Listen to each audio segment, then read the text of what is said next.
អ្នករៀនលក់ទាំងអស់គ្នាអញ្ចឹងបើសិនជាបងប្អូនមានចំណុច3ហ្នឹងបញ្ជាក់ថាចេះលក់តិចតិចហើយអញ្ចឹងកុំបារម្ភតែយើងរៀនចេះអញ្ចឹងយើងចេះតិចតិចអញ្ចឹង3ចំណុចនេះបង្ហាញថាបងប្អូនចេះលក់តិចតួចហើយអញ្ចឹងមើលទាំងអស់គ្នា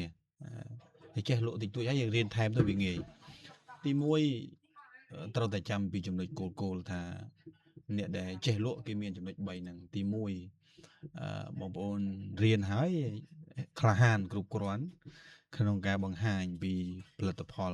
សេវាកម្មរបស់យើងអញ្ចឹងណាបង្ហាញពីផលិតផលសេវាកម្មហ្នឹងមិនមែនត្រឹមតែនិយាយពីផលិតផលទេយើងដឹងថាចំណុចពិសេសវានៅត្រង់ណាណាចំណុចពិសេសចំណុចអត្ថប្រយោជន៍ខ្ពស់បំផុតនៃផលិតផលរបស់យើងសេវាកម្មរបស់យើងនៅត្រង់ណាសំខាន់តាណាអញ្ចឹងយើងចេះមួយហ្នឹងទី1 1 0ណាទី2ហ៊ានសួរភ្ញៀវត្រូវការអីភ្ញៀវមិនដែរយល់មិនដែរពីផលិតផលហ្នឹងសេវាកម្មហ្នឹងបងមានអារម្មណ៍យ៉ាងម៉េចអីចឹងណាហ៊ានសួរភ្ញៀវបែបហ្នឹងអញ្ចឹងនៅពេលដែលយើងហ៊ានសួរភ្ញៀវឆ្លងកងពន្ធទី2និងរឿងទី3ស្គាល់ពីតម្រូវការរបស់ភ្ញៀវអញ្ចឹងនៅពេលដែលយើងស្គាល់ពីផលិតផលរបស់ខ្លួនឯងហ៊ានសួរភ្ញៀវយើងចេះណែនាំហើយនៅពេលហ្នឹងយើងដឹងថាភ្ញៀវត្រូវការអីឲ្យតែបងប្អូនដឹងចំណុចទាំង3ហ្នឹងចំណុច3ហ្នឹងសំខាន់ហ្នឹងបញ្ជាក់ថាបងប្អូនអាចចេះលក់ហើយចាប់ផ្ដើមពង្រឹងថែមទៅ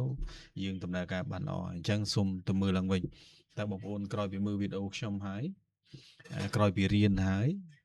ថាតើហ៊ានបង្ហាញផលិតផលរបស់យើងហើយយល់ពីចំណុចពិសេសនៃផលិតផលរបស់យើងសេវាកម្មរបស់យើងឬនៅហ៊ានសួរភ្ញៀវទេថាគាត់មានអារម្មណ៍ម៉េចគាត់យល់យ៉ាងណាចំពោះផលិតផលនិងសេវាកម្មរបស់យើងទី3នៅពេលដែលជជែកមួយភ្ញៀវអាចដឹងថាភ្ញៀវត្រូវការអីឲ្យប្រកបនៅពេលនោះហើយបញ្ជាក់ថាបងប្អូនចេះលក់ហើយអញ្ចឹងក្រោយពីចេះ3ហ្នឹងហើយយើងរៀនបច្ចេកទេសថែមទៀតទៅយើងនឹងលក់បានល្អប្រសើរហើយ